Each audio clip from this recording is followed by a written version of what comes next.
अस्सलामु अलैकुम वरहमतुल्लाहि वबरकातुहू।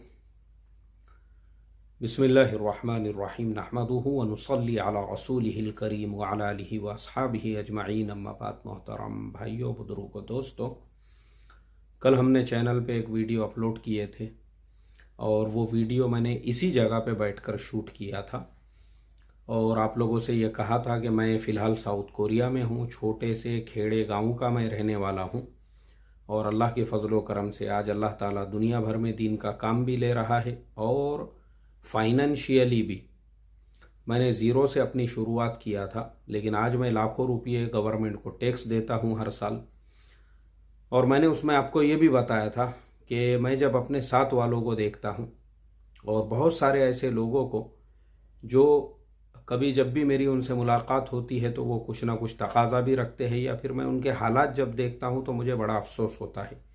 तो कल के वीडियो में हमने ये बताए थे कि ज़िंदगी में कुछ फैसले आपको ख़ुद को लेना पड़ते हैं, सेल्फ डिसीज़न। और ये भी मैंने कहा था, किसी को अपना खुदा मत बनाओ, किसी को अपने ऊपर हावी मत होने दो। हर काम के लिए उनसे राय, हर काम के लिए मशवरा। किसी को अपना बड़ा मत बनाओ। बड़ी अल्लाह की ज़ात है और उसके नबी सल्लल्लाहु अलैहि वसल्लम की सीरत है। उनके अलावा कोई हमारा बड़ा नहीं है। ये जो आज के ज़माने में हमारे मुआसिरीन हैं, उनके बाद जो सहाबा इकराम, ताबीईन, तबे ताबीईन का ज़माना चला, बुज़ुर्गान दीन, औलिया अल्लाह का, वो इल्मी एतबार से हमारे बड़े हैं। हम ज़रूर उनकी किताबें पढ़कर उनसे इस्तेफ़ादा करें।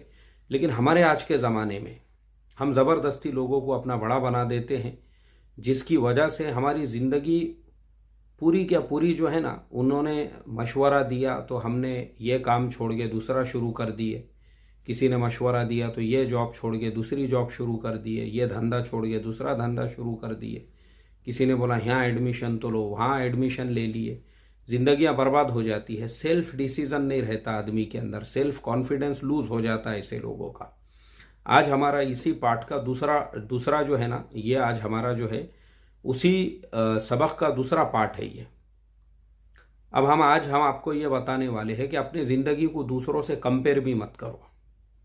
हम आपको आज ये बताने वाले हैं फेल होने के जो बहुत सारे रीज़न्स है, जिसके ऊपर मैंने रिसर्च किया हुआ हूँ। उसमें एक ये भी है, अपने आप को दूसरों से कंपेयर करना।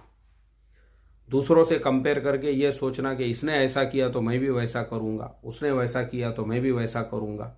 मैंने बहुत सारे लोगों को इसमें बर्बाद होते हुए देखा हूँ। जब लोग दूसरों से अपने आप को कंपेयर करना शुरू कर देते हैं ना, और लोग दूसरे से ये सोचते हैं कि भाई वो ऐसा कर रहा है तो मैं भी वैसा करूँ, ये चीज़ों में अगर आप अपनी एनर्जी लगाओगे ना तो ज़िंदगी में कुछ भी नहीं कर सकते हो। आपको अपने खुद के ज़िंदगी के फ़ैसले खुद लेना है। आप ये सोचो कि भाई मैं क्या कर सकता हूँ। दूसरे इंसान से अगर आप अपने आप को कंपेयर करोगे कि भाई दूसरा आदमी जो है वो इंसान इतना कमा रहा है तो मैं भी जो है वो जिस लाइन से कमा रहा है मैं भी कैसे जो है उस तरीके से उसको देखकर जो है मैं क्यों उससे ज़्यादा नहीं कमा रहा हूँ।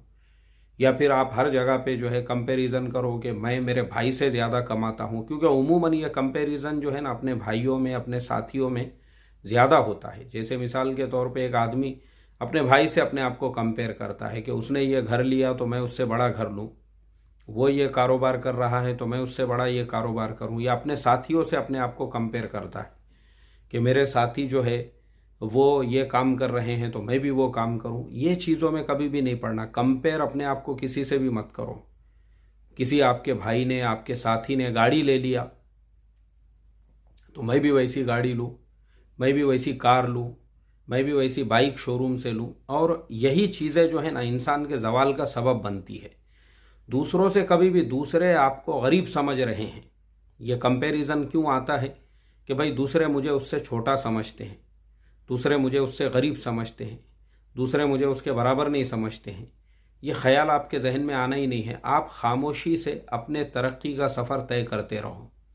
कंपैरिजन के चक्कर में अगर आप जाओगे ना तो बर्बाद हो जाओगे। मैंने तो यहाँ तक लोगों का कंपैरिजन देखा कि किसी इंसान को किसी से अगर उसका कंपैरिजन चल रहा है, ज़बरदस्ती की मुकाबला आ रही, तो इसने देखा कि उसने 2 निकाह किए हुए हैं तो इन्होंने भी 2 निकाह कर लिए। देखे कि उसने 4 निकाह किया हुआ है तो इन्होंने भी 4 निकाह कर लिए। अब चारों बीवियां गले पड़ गई हुई है। अब प्रॉब्लम्स, उसकी वजह से कर्जे, परेशानियां, दुष्कारियां, माली एतबार से फिर लोगों से कर्जे लेने की नौबतें आ रही है। फिर कर्ज लिए तो देने के लिए आप कैपेबल नहीं है। पूरी जिंदगी जहन्नुम बन चुकी है, पूरी जिंदगी बर्बाद हो चुकी है। और बर्बादी का रीजन कौन है? अच्छा, इसमें आपकी अकेले की जिंदगी नहीं बर्बाद हो रही है, आपकी औलादों की भी। पहली बीवी है, उसके बच्चे हैं। वो बच्चे जब ये देखते हैं कि भाई हमारा बाप तो बात की दो जो दूसरी 3 बीवियां हैं उनके मसाइल में परेशान हैं। अब ये जो बच्चे हैं ना, बच्चों के ऊपर एक मनफी असर पड़ता है। एक बात याद रखो, अगर आपकी फैमिली सुकून से, आराम से, इत्मीनान से चल रही है ना, उसका बहुत बड़ा इम्पैक्ट आपके माशी हालात के ऊपर भी पड़ता है, आपके कारोबार पे पड़ता है, आपके बिजनेस पे पड़ता है। और ये सारे मसाइल क्यों पैदा होते हैं? कंपैरिजन की वजह से। फुलाने ने एक मदरसा शुरू किया तो मैं भी वैसा शुरू करता हूँ। और मैंने एक बड़े आलिम दीन है, महाराष्ट्र के ही है, बड़े अल्लाह वाले हैं, मैंने उनकी ज़ुबान से ये वाक़या सुना था। वो ये बतला रहे थे कि महाराष्ट्र के ही एक ज़िले में एक साहब का दूसरे साहब से कंपैरिजन शुरू हुआ मदरसे की लाइन में। उन्होंने देखे कि फुलाने साहब का मदरसा बहुत आलीशान तरीके से चल रहा है, तो बोले उन्होंने जैसी बड़ी बड़ी बिल्डिंगें बनाई, अपने को भी वैसी बिल्डिंगें बनाने का है। उसके लिए उन्होंने पैसे उठाए मार्केट से। अरे रमज़ान में तो अपना बहुत चंदा होता, बोले वो चंदे के फ़ौरन बाद तुम्हारे पैसे हम तुमको दे देंगे। अब दूसरों से कंपैरिजन चल रहा है, तो इन्होंने क्या किए, कर्जे लेके, उधार लेके बिल्डिंगें बनाए और जो है इमारतें तामीर किए। अब वो कर्ज वालों के पैसे वक्त पे अदा नहीं किए, वो लोग बार बार तकाजा करने लगे, नौबत लड़ाई झगड़ों तक पहुंच गई। क्योंकि पैसों के जब मसले मसाइल आते हैं तो सगा बाप भी जो है ना, वो अपनी औलाद को नहीं देखता है कि ये मेरी औलाद है, या भाई भाई को नहीं देखता है। क्योंकि पैसों के जब मसाइल आते हैं तो अब यहाँ पे कौन देखते बैठा कि आप मदरसे के मोहतमिम हैं या नाजिम साहब हैं, आपने जो वक्त पे बोले थे पैसे दिए तो ठीक है, नहीं दिए तो उसके बाद लोग लड़ाई झगड़े करने को मदरसा पहुँच गए। असातिज़ा के सामने जो है बाप भाई को गंदी गंदी गालियाँ दे रहे हैं और वहीं पे आपको बरहाना कर रहे हैं बच्चों के सामने जिनको आप पढ़ाते हैं और आपके असातिज़ा के सामने। तो वो नाजिम साहब या मोहतमिम साहब इतने दिल बर्दाश्ता हुए, खुदकुशी कर लिए उन्होंने, अपने हाथों से अपनी जान दे दी उन्होंने। क्यों नौबत पहुंची? ये दूसरों से अपने आप को कंपेयर करने की वजह से। क्यों कंपेयर कर रहे हो भाई? आप जैसे है वैसे ही रहो। दूसरे ने मोटरसाइकिल लिया तो बोले मुझे भी वैसी मोटरसाइकिल लेने का है। तो ये जो चीज़ें होती है ना, इंसान को माशी तौर पे बर्बाद करती है। ये कारोबार बाद में वैसे नहीं रहते, फिर वही मोटरसाइकिल बेचने की नौबत आ रही है। एक नौजवान को तो भी, और मैं जानता हूँ, उसकी मोटरसाइकिल जो है ना फाइनेंस वाले घर से लेकर जा रहे थे। अब जब उसने नई नई लेकर आया था, वो कभी ऐसा इधर कट मार रहा है, कभी उधर कट मार रहा है, कभी ऐसा शाइनिंग मार रहा है, कभी ऐसा उसका टायर उठा रहा है। आजकल आपने देखे होंगे ना, ऐसे कट मार के लोग गाड़ी चलाते हैं पूरे मोहल्ले के अंदर। कमाई 2 कौड़ी की भी नहीं है, लेकिन मोहल्ले में कुछ जो लोग कैपेबल थे, जो नौजवान जॉब करते थे, उन्होंने लेकर आए, मुझे भी लेकर आने का बोले। अब पूरे मोहल्ले वालों के सामने फाइनेंस वाले गाड़ी लेकर जा रहे हैं घर से निकाल के। शर्मिंदगी। भाई जब आप कैपेबल नहीं है, क्यों लिया? क्यों कंपेयर किया आपने दूसरों से अपने आप को? तो ये कभी भी अपनी ज़िंदगी में नहीं होना चाहिए। कभी भी अपने आप को दूसरों से किसी भी लाइन से आप कंपेयर मत करो, ना गाड़ी के एतबार से। अब शादी ब्याह, हमारे यहाँ पे लोग गरीब क्यों रहते हैं, इस पे मैं हमेशा बोलता हूँ। यही रीज़न होता है, दूसरों से अपने आप को कंपेयर करते हैं कि भाई साड़ू के बेटी का निकाह ऐसा हुआ तो अपन उससे ज़्यादा अच्छा करेंगे, साले का बेटे का निकाह ऐसा हुआ तो अपन उससे अच्छा करेंगे, और फुलाने रिश्तेदार के यहाँ पे ऐसा निकाह हुआ था और वलीमा वैसा हुआ था, अपन उनसे डबल करेंगे। अपने को रिकॉर्ड तोड़ने का है। दूसरों से आपने अपने आप को कंपेयर किए और कर्जे लेकर वो निकाह हो रहे हैं, कर्जे लेकर वो वलीमे हो रहे हैं, सिर्फ दूसरों से अपने आप को कंपेयर करने की वजह से। आपने अगर अपना माइंड सेट कर दिए अपनी रियलिटी के ऊपर, भाई मैं जैसा हूं मैं वैसा ही रहूंगा, तो मैं ये समझता हूं ना कभी आप डिप्रेशन में जाओगे, ना कभी आप कर्जों में घिरोगे, ना कभी आप अपनी लाइफ में फेल होंगे। जो मैं आपको मेरे सक्सेस के रीजंस बता रहा हूं, उनमें एक दूसरा रीज़न ये है, मैंने मेरी ज़िंदगी में कभी भी अपने आप को दूसरों से कंपेयर नहीं किया। किसी भी लाइन से, कोई भी लाइन होने दो, मैं खामोशी से अपना काम करता रहा। और अभी भी मैं अपना काम करते रहता हूँ, मुझे किसी से कोई लेना देना नहीं है। बहुत सारे लोग मुझे बखील कहते हैं, मुझे उससे कोई फ़र्क नहीं पड़ता है। कंजूस कहते हैं वो लोग, जिन लोगों ने जो है वो लोग कहते हैं भाई तुम्हारी कैपेसिटी है, तुम कार ले सकते हैं, फिर भी तुम मिसालें देते हो बयानों के अंदर कि मेरे पास मोटरसाइकिल भी नहीं है, मैं तो ऑटो रिक्शे में सफ़र करता हूँ, ये तो अल्लाह के नेमतों की नाशुक्री है। मुझे उससे रत्ती बराबर फ़र्क नहीं पड़ता है, क्योंकि मैं दूसरों से अपने आप को कंपेयर नहीं करता हूँ कि मेरे मोहल्ले में फलाने ने ये कार लिया तो मैं दूसरी कार ले लूँ, या ये बाइक लिया है तो मैं दूसरी बाइक ले लूँ, या जो है किसी से अपने आप को कंपेयर ही मत करो। अब जैसी अपनी सादी सिंपल जिंदगी है, सादगी में आप जो है ना कंपेयर मत करो अपने आप को दूसरों से किसी भी लाइन से। मेरा बयान इतने लोग सुनते हैं, दूसरे का बयान जो है इतने सुनते हैं, अब मैं मेरे बयान को इंटरेस्टिंग बनाने के लिए क्या करूं। कभी भी कंपेयर मत करो। मैं गया फुलानी जगह पे तो 50 लोगों ने मुझे सलाम करना चाहिए, बिल्कुल कंपेयर मत करो। अपने को कोई जानता नहीं भाई, पहचानता नहीं, अपन कौन है, कहाँ से आए, किधर से आए। खामोशी के साथ आप जाओ, उस मजलिस में शिरकत करो, तो कभी भी अपने आप को कंपेयर मत करो। कोई अपने को जानता नहीं, कोई पूछता नहीं, कोई सलाम नहीं करता। अब ये कभी भी अपने दिल में, यार मैं तो इतना पैसे वाला हो गया, अब तो कम से कम लोगों ने मुझे सलाम करना चाहिए, हाजी साहब देखो कितने पैसे वाले हो गए। ये ख्यालात आपके दिल में कभी भी नहीं आना चाहिए। आप कौन हैं, क्या है, वो आपको पता हो। अपनी ताकत, अपनी जो ताकत है ना, आपने रेल का इंजन देखे, पुराना जो रेल का इंजन है, भाप का इंजन, वो कैसा नजर आता जाहिर में, काला कलोटा एकदम पूरा जो है ऐसा चारों तरफ से काला कलोटा, कोयले भरे हुए है उसके अंदर। लेकिन वो जो उसके अंदर ताकत होती है, भाप की ताकत, वो पूरी उसने अपने अंदर रखी हुई होती है। उसको मालूम होता है कि लोग मुझे बाहर से कितना भी काला कलोटा कैसा भी समझे, मुझे मालूम है मेरी ताकत में कितना ताकतवर हूं, और वो पूरी ट्रेन को लेकर चलता है। आज भी वो इंजन ऐसा नहीं है कि बंद हो गया, आज भी चलता है, इंडिया में भी चलता है। और इसी तरह से इंडिया के अलावा यूरोप के भी कई मुल्कों के अंदर आज भी वो कोयले का इंजन ही चलता है। उसके अंदर इतना पावर होता है, उसको मालूम होता है वो कितना ताकतवर है। दूसरों को मत बताओ आप कि मैं जाऊं तो मुझे लोग सलाम करें, मुसाफा करें, या जो है मेरी ताकत का लोगों को पता चले, या माल का या दौलत का। अभी थोड़े दिनों पहले मैं औरंगाबाद में, हमारे एडवोकेट खिजर पटेल साहब, मेरे बचपन के दोस्त हैं वो। हमारा जो टीन एजर का ज़माना है, जिस ज़माने में वो 10वीं 11वीं 12वीं पढ़ते थे और हम भी टीन एजर ही हुआ करते थे, वो ज़माने से हमारे ताल्लुक़ात, या उनके एडवोकेट बनने तक, उनके औरंगाबाद हिजरत करने तक, उसके बाद भी हमारे उनके ताल्लुक़ात रहे।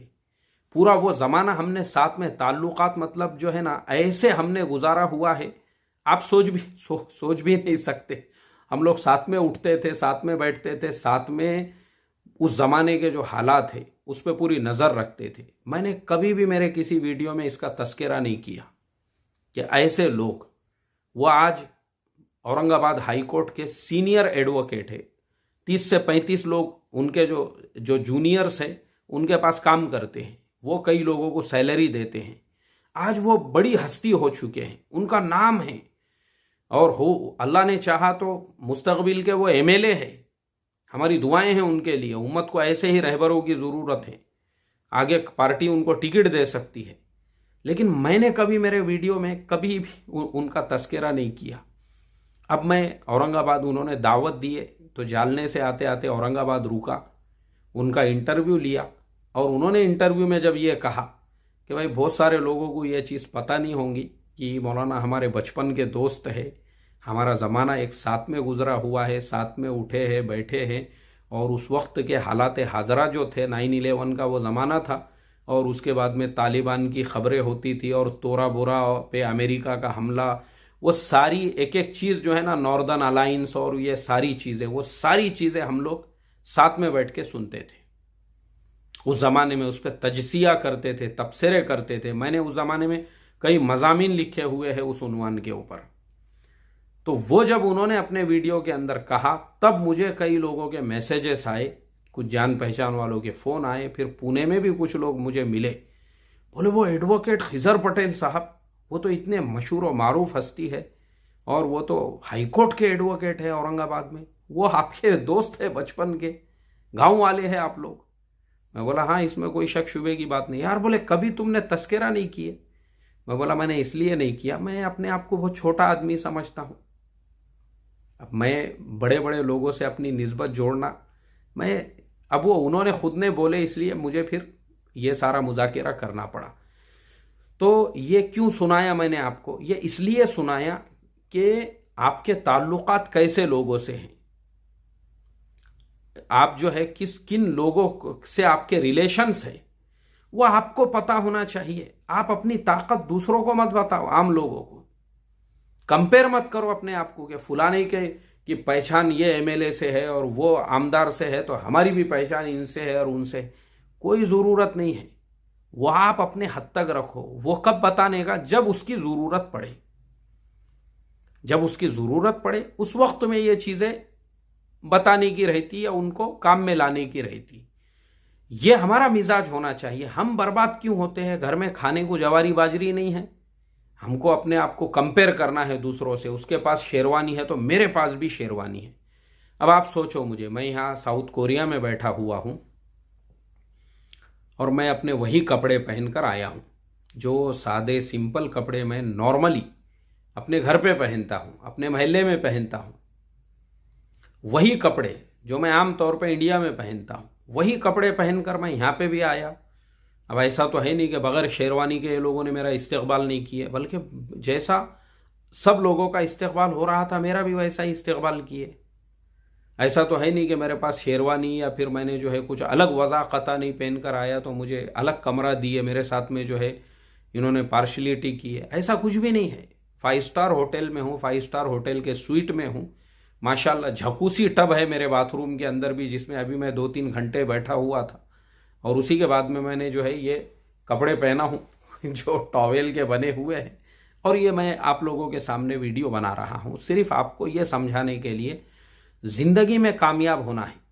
जो शुरुआत मैंने किया, मैं एक छोटे से खेड़े गांव से साउथ कोरिया तक जो पहुंचा हूँ, और भी जो है मैं जीसीसी के साथ में भी काम करता हूँ, उसका एक ही रीज़न है।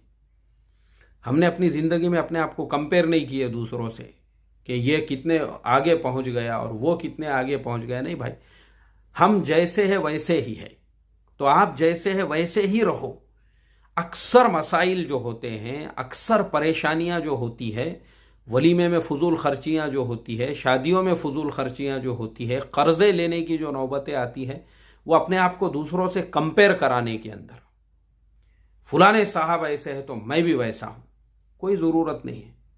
वो ऐसे कपड़े पहन सकते हैं तो मैं भी पहन सकता हूं, कोई ज़रूरत नहीं है।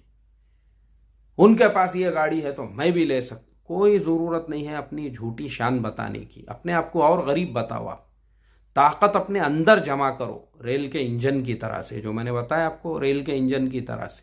उसको टाइम पे इस्तेमाल करो आप, वक्त के ऊपर, तब पता चलना चाहिए। ऐसा कभी भी कहीं पे भी बताने का नहीं। हर जगह ये बताओ आप एक कॉमन मैन हो, आप एक सादे सिंपल इंसान हो, और आप जो है खामोशी के साथ अपना काम करते रहो।